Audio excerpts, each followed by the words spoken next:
When you get who you are, and when you get how who you really are feels, and when you start tuning yourself to that feeling, you will begin to be a vibrational match to who you really are. And do you know, when you're tuned in, tapped in, turned on, when you are offering the vibration that comes from the core of your being, your power of influence is so huge that others who are watching you are amazed at the confidence and power with which you move through life. When you are a vibrational match to who you are, law of attraction brings to you, surrounds you with, lines up for you a steady stream of powerful, joyful opportunities and openings that just lead you segment by segment toward an ever-evolving, always unfolding, joyful life experience. It's not about knowing what you don't want so you know what you do want, and then you have to figure out how to get over there to what you do want. We're not talking about the handful or dozen or hundreds or even the thousands of things that you are wanting. And this workshop is not about getting you to those things. This workshop is about helping you to reorient your understanding of why you are here in this body to begin with. You did not come forth to get it done. You did not come forth to identify things you want and then move over to live the manifestation of them, because the manifestation of them is better than the absence of them. You came forth in order to identify what you want so that you could move in the direction of what you want, so that you can enjoy the stream of life that is constant and eternal. You want to be in the flow of who you are, not bucking the current. Law of attraction and its response to this powerful you that you have become creates a current that feels to you like a river or stream that is always moving in the direction of that which life has caused you to become. And when you let yourself go with that flow, you feel those emotions that you describe as positive emotions.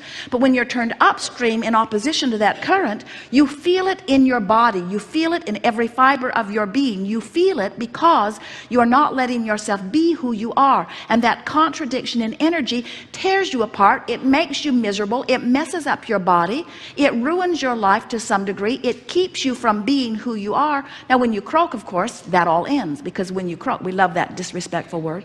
Since there is no death, we try to be as disrespectful of it as we can, of your idea of it, as we can. When you have what you call your death experience, your croaking experience, you stop beating the drum of all of the things that you've been worrying about in your physical form, and the vibration of who you are becomes dominant, and in one fell swoop you become the being that all that you have lived has caused you to become. But we are wanting to submit to you that you do not have to croak to have that happen. You can stay right here in this physical body, and you can moment to moment, day by day, by caring about how you feel, tune yourself to the vibration of the center of your being. And as you tune yourself to who you really are, then you will begin to understand how good life feels and how good life is supposed to feel for you. It is supposed to feel good. We want you to understand the power of this river and the fact that it's not Disneyland, and we cannot turn this river off. You set your river in motion long before you got forth into this physical body, and this river has been moving very fast since you've been in this physical body. And every time you know what you don't want, you make the river go a little faster by offering the rocket of desire about what you're wanting. The reason the river moves faster and faster and faster is because every time you identify at any level of your being a preference or a desire how life would be better for you, the non-physical part of you embraces that thought so completely and holds it so unequivocally and becomes the vibrational offering of it so completely. And then as the powerful law of attraction responds to that ever increasing, amassing vibration that you are setting forth, there is a powerful sucking feeling that is drawing you toward it. Are you getting a sense of this? We're trying to get you to understand how fast this river is moving and how important it is that you let yourself go with it. When you let yourself move in the direction of who you've become, you feel the ease of going with that flow. And when you turn in opposition to it, you feel the dis-ease of not allowing yourself to go with the flow. And every emotion you feel is about simply that. Whatever you're living, whether it is about your body or whether it is about your relationship or whether it is about your money, no matter what it is about, Whatever you're living is only a temporary, in the moment indicator of your temporary, in the moment vibrational offering. That's all it is. The only problem is you don't know that your vibrational offering is temporary because you've been speaking those words for so long they're stuck in your vibrational craw. You've been telling the same story for so long you don't know any new stories. Somehow you got convinced that you should tell it like it is. Now let's play that over, what we were just saying. Tell it like it is. Your mother says, tell me the truth of what is. So you say, I don't have enough money, I don't have enough money, I don't have enough money, I hate you, I hate you, I hate you, I hate you, I don't like what you're doing, I don't like what you're doing with my money, I don't like what you're doing with my government, I don't like what you're doing.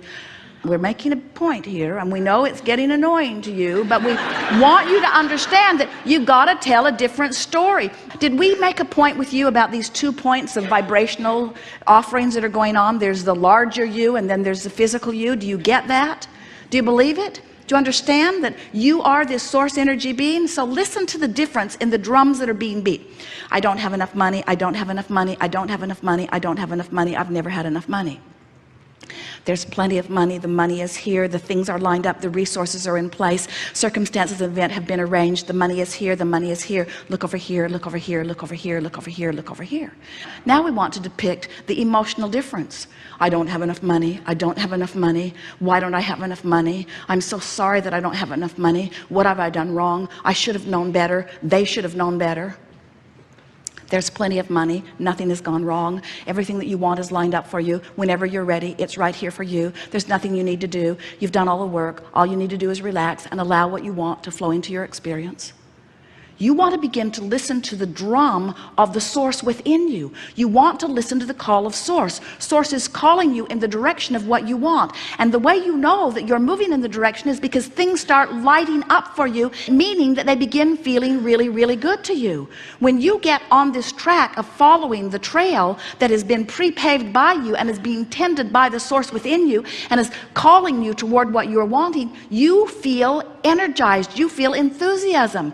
And yet, you know what your physical world trains you to do? Your physical world says, if it feels good, you need to be wary. You say to your friends, oh, I'm so excited about this. And they say, watch out. Watch out. That positive emotion could mean something's going very, very wrong for you. I've known other people who were positive and bad things happened to them. I think you better play it safe. I think you better stay right where you are. I know he beats you, but he makes a good living. And what we're wanting you to understand is the way you feel is everything, because the way you feel is your indication of whether you're closing the gap between who you're letting yourself be and who you really are, or whether you're widening the gap.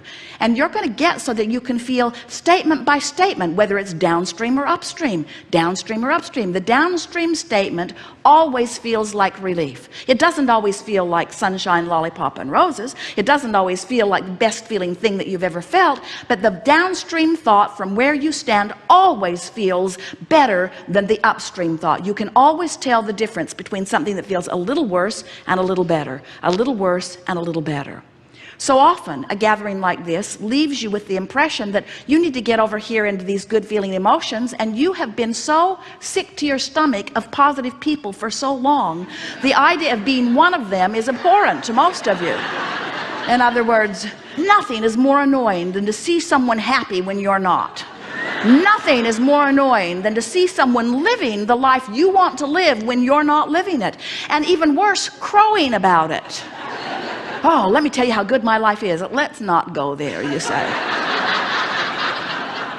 What we want you to realize is we don't want you to compare yourself with anybody else. We just want you to have an awareness, a comparative awareness of whether this thought that you're thinking right now is upstream or downstream. And you know why? Because this thought that you're thinking right now is your point of attraction.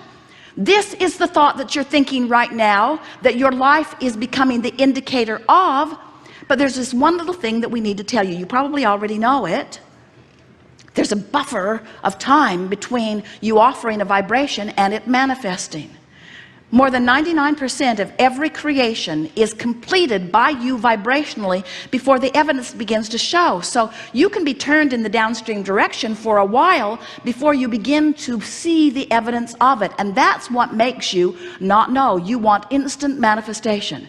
Can you imagine Jerry and Esther on the river with their guide, telling him, oh, we like instant manifestation, so we don't want to take all the time to ride down the river. Put our boat back on the bus. Let's drive down the canyon, be a lot faster. Put it in a few hundred yards from where we're going to take it out. We'll just be done with this. And he would say, I thought you wanted to ride on the river.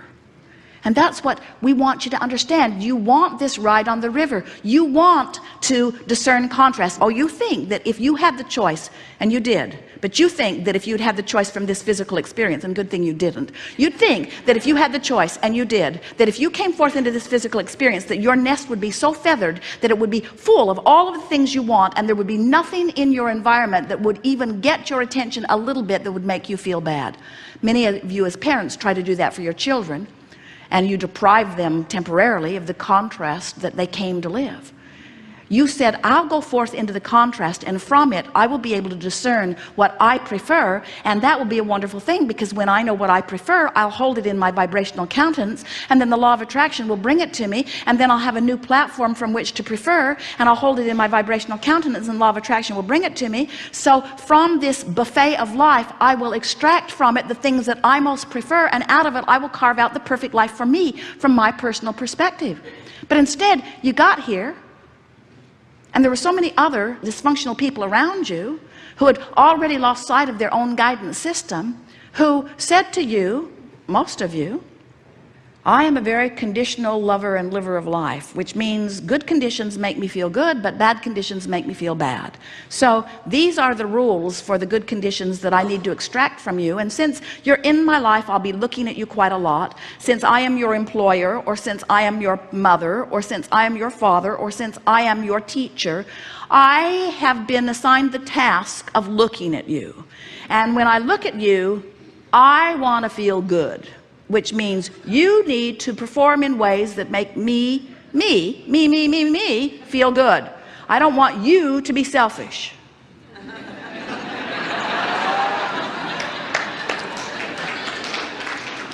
You need to behave in ways that make me, I'm your selfless mother, feel good. And if I see any of those things that make me feel bad, you will be in such trouble. Which was all right if there could only have been one of them and they were always in agreement with themselves, but they are so fickle, and there are so many of them, and they want different things from you, and you just can't stand on your head in enough different ways to make them happy.